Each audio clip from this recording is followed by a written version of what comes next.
Begin chapter. It is about 10 days before the planned surgery. Sheila sleeps a lot now because of the alpha blockers the doctor has prescribed. She is up to 32 milligrams, and it worries me. Her initial dosage was just 8 milligrams. She takes her blood pressure twice a day, standing and sitting, and to hear the machine cry out, 94/62 and a heart rate of 118, has me wondering just how dangerous the alpha blockers are. It may be considered providential that Sheila and I even met. Had I gotten through college within a normal timeline, our paths never would have crossed. I was a part-time student, constantly switching majors, taking classes for a semester or two, then taking a semester off to work. Sometimes I would take a year off. On my off years, I would work for a trucking company. The company was based out of Casey, Wyoming, but much of the work was done out of Worland, where the family that owned the trucking company had a workshop. The owner would find a way to keep me busy, and I really appreciated him for that. Most of the time, I hauled relatively short hauls. Usually, I hauled bentonite from the hills near Tensleep to the bentonite plant north of town. Bentonite, referred to as mud, is a clay that can swell to about 300% its original size when it gets wet. It is useful in the oil drilling industry, but it has also found its way into other industries such as cosmetics and the food industry. When it gets wet, it sometimes looks and feels like mucus. I was very nearly nauseated when I found out that it has been used as filler in some ice creams. From time to time, the hauls were longer. We would haul within the Wyoming borders from Worland to Casper, now and then a 200-mile trip through Wind River Canyon.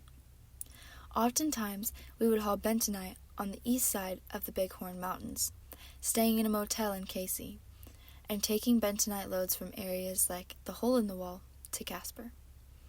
This was the very same geographic area where the bandit, Butch Cassidy, and his gang had their hideout.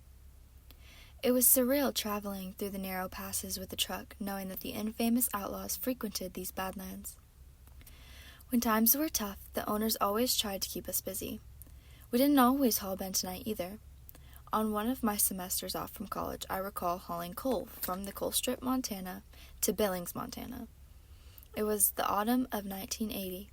It was about a 125-mile distance between the coal mine in Coal Strip and the city, mostly along I-95.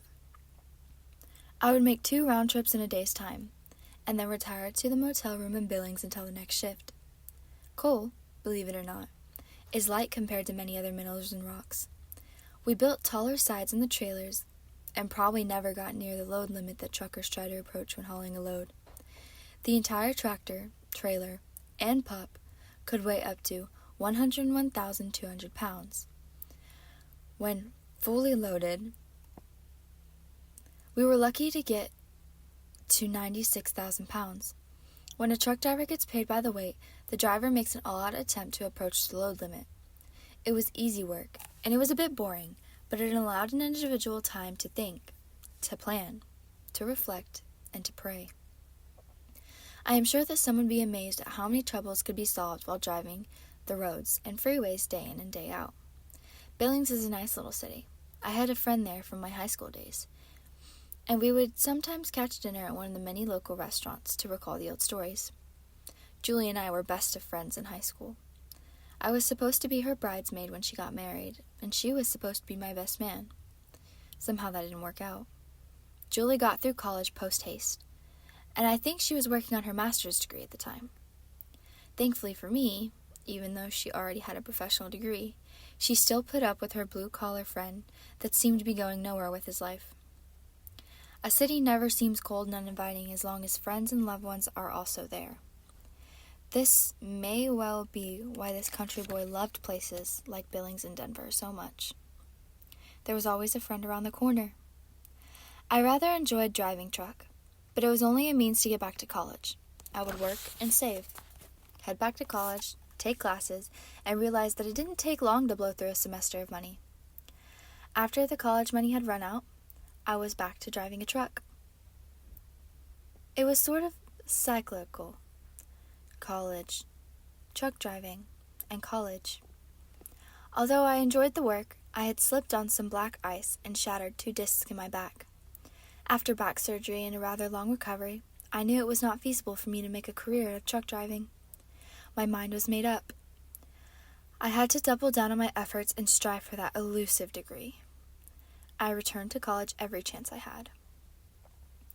Most of the friends that I started college with had either graduated or quit for good. I was pretty much the only one from my graduating high school class to still be attempting to acquire a bachelor's degree. Graduating from a class of 22, it was pretty easy to keep track of the progress of my fellow classmates. At the time, I was in the electrical engineering program, struggling for C's, and finding little to no time for relationships or any sort of social life. I was tied to the books, trying to remember the calculus that I had learned 5 years before. End chapter.